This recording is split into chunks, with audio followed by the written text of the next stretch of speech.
চা বাগান উৎপাদিত করে রোপণ করা হচ্ছে পাম গাছ। এই ঘটনায় শ্রমিকদের বিক্ষোভে উত্তাল রামদুর্লভপুর চা বাগান। এই নিয়ে চা বাগান মালিকের বক্তব্য, চা বাগানের উন্নতিকল্পে এই সিদ্ধান্ত। তবে ত্রিপুরা চা উন্নয়ন নিগমের চেয়ারম্যান সমীর রঞ্জন ঘোষের হুঁশিয়ারি, আইন বহির্ভূত কোনো পদক্ষেপ গ্রহণ করলে সংশ্লিষ্ট চা বাগান কর্তৃপক্ষের বিরুদ্ধে কঠোর ব্যবস্থা গ্রহণ করা হবে। কমলপুর মহকুমার শতবর্ষ পুরনো রামদুর্লভপুর চা বাগান। একটা সময় এই চা বাগানে প্রচুর চা শ্রমিক কাজ করত। বিভিন্ন কারণে বর্তমানে এই চা বাগানে চা শ্রমিকের সংখ্যা গত দিক দিয়ে হ্রাস পেয়েছে। তবে এই চা বাগানে এখনো প্রায় 5 শতাধিক চা শ্রমিক কাজ করছে। তাছাড়া একাধিকবার এই চা বাগানের হাত বদল হয়েছে, অর্থাৎ মালিকের পরিবর্তন হয়েছে। বর্তমানে রামদুর্লভপুর চা বাগানের মালিকের নাম অর্জুন সিং।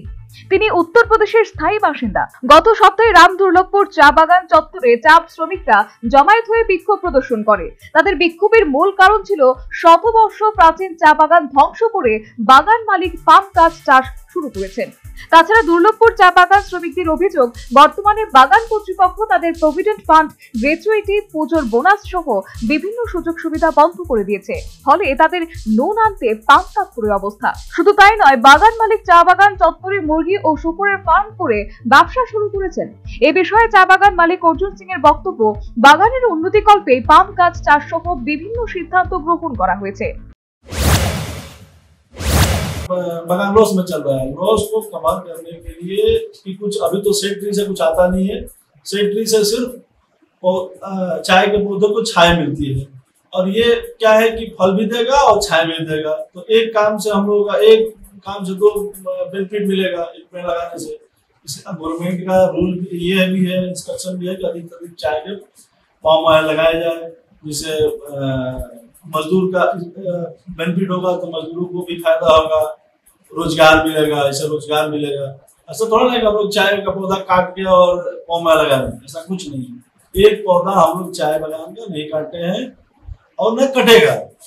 ये मतलब ये हमारा क्या वो कंपनी का ये है कि जो सेड ट्री का डायमीटर है, उसी डायमीटर पे सेड ट्री लग रहा है। 9 मीटर इंटू 9 मीटर, जैसे बागान में सेड ट्री लगता है, सेम सेड ट्री का ही रूप है।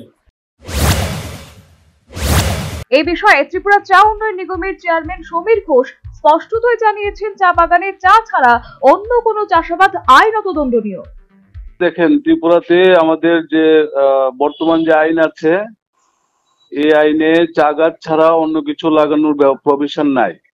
আচ্ছা, তো এটা তো আমরা তো এটাকে মানে কোনো অবস্থাতেই সমর্থন করি না। এখন কেউ যদি এটা করে থাকে কোনো মালিক, তাহলে এটা তো নিশ্চয়ই বেআইনি, এবং সেই ক্ষেত্রে এটার সংশ্লিষ্ট দপ্তর সেটা নিশ্চয়ই দেখবে। যে এসে আমি খবর নেব কোথায় কি পরিমাণ কেন লাগিয়েছে তারা, আমরা নিশ্চয়ই আমরা জিজ্ঞেস করব, কারণ এটা মানে বর্তমান আইনে এটা সাপোর্ট করে না।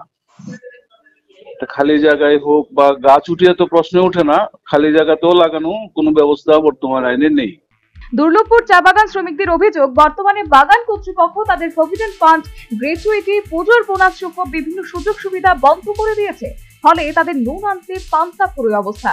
সেই সাথে ত্রিপুরা চা উন্নয়ন নিগমের চেয়ারম্যান সমীর ঘোষ জানিয়েছেন, বর্তমানে তিনি দিল্লিতে রয়েছেন।